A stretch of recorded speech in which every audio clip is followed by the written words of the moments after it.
Haleluya, salam sejahtera dalam kasih Tuhan Yesus Kristus.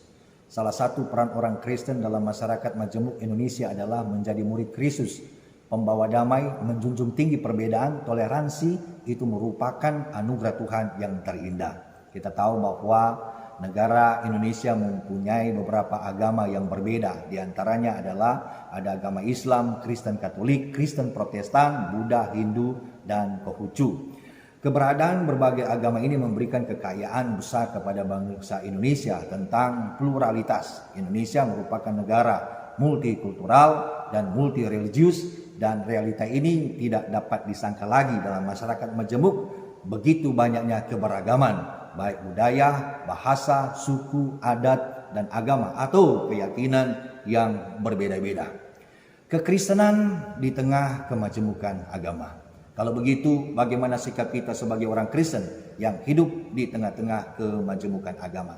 Sikap kita sebagai orang Kristen, sebagai murid Kristus adalah dapat mengembangkan sikap toleransi terhadap perbedaan, menghargai berbagai macam karakteristik masyarakat yang majemuk, serta bekerja sama dan menolong teman dan sesama tanpa memandang perbedaan agama, suku, dan status sosial. Sebab firman Tuhan berkata dalam kitab Galatia pasal 6 ayatnya yang kedua yang saya baca dalam terjemahan bahasa Indonesia masa kini, yaitu hendaklah kalian saling membantu menanggung beban orang. Tak kalah penting juga kita dapat mengembangkan sikap empati sosial terhadap keberagaman, bersikap ramah dan harmonis menghadapi kemajemukan. Seingat saya di tahun 1999 sampai tahun 2000, artinya kurang lebih 2 tahun, saya coba melayani perintisan di Bekasi Timur di salah satu perumahan. Rumah yang saya jadikan tempat ibadah itu berjalan dengan baik dan tidak pernah saya mendengar ada isu-isu untuk mengeksekusi rumah atau tempat ibadah yang saya tinggal, yang saya layani di situ. Mengapa itu bisa terjalin dengan baik dengan mereka, dengan warga yang ada di sekitar saya di tempat ibadah tersebut? Karena ada yang saya lakukan di sana. Yang pertama, saya coba membangun komunikasi dengan warga sekitar dengan baik. Yang kedua, saya bekerja sama dengan pemerintah, lurah, ketua-ketua RT, ketua-ketua RW. Dan saya coba berbagi sembako di saat ada momen-momen Paskah ataupun momen hari Natal. Sebagai contoh, saya dapat membangun komunikasi dengan warga pemerintah setempat adalah dengan cara olahraga. Dan kebetulan memang hobi saya waktu itu adalah olahraga, yaitu di bidang tenis meja. Dan pada tanggal 17 Agustus tahun 2000 saya diutus oleh ketua RT dalam perlombaan tenis meja antar RT, dan bersyukur saya bisa menang. Dari situ mereka bisa mengenal saya bahwa ternyata saya adalah seorang pendeta.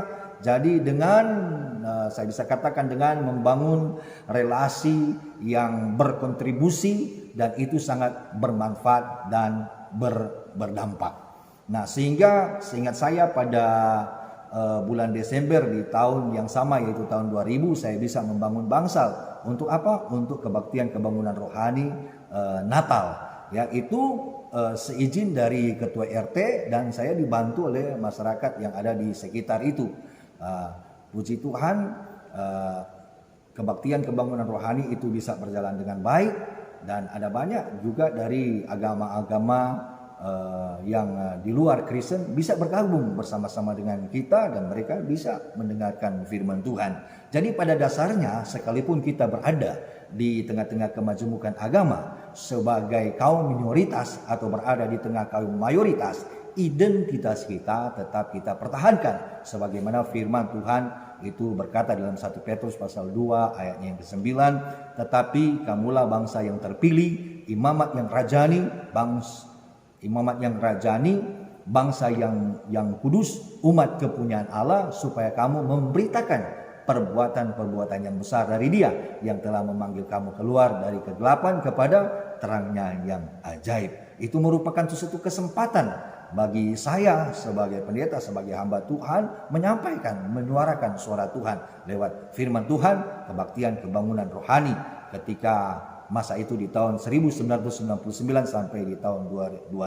Artinya apa? Kita dapat menjadi berkat jadi saksi, menjadi terang di tengah-tengah kemajemukan, bukan untuk menyerang ataupun menyalahkan keyakinan yang satu dan yang lain, bahkan saling memotivasi untuk hidup secara keterbukaan dan berbagi suka dan duka di tengah-tengah persoalan kemanusiaan dan persoalan-persoalan besar di tengah-tengah kehidupan kita masing-masing.